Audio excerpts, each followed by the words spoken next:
சபா மற்றும் சரவாக்கில் ஏற்பட்ட வெள்ளத்தில் நேற்று வரை மொத்தம் 53 பள்ளிகள் பாதிக்கப்பட்டுள்ளன.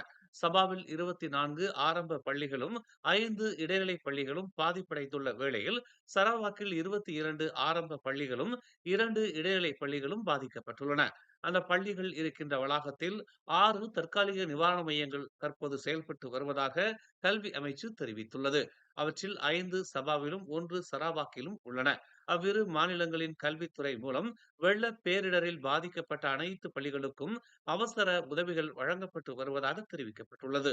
மேலும் அங்குள்ள மாணவர்கள், ஆசிரியர்கள், அனைத்து கல்வி பணியாளர்களின் பாதுகாப்பையும் நல்வாழ்வையும் உறுதி செய்யும் வகையில் வெள்ள நிலைமை தொடர்ந்து கண்காணிக்கப்பட்டு வருவதாக தெரிவிக்கப்பட்டுள்ளது. மேலும் செய்திகளை தெரிந்து கொள்ள தமிழ் மலர் நாளிதழை பாருங்கள்.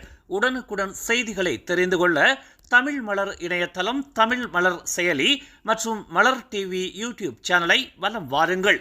எங்களோடு இணைந்திருக்க மலர் டிவியை பதிவு செய்து கொள்ளுங்கள்.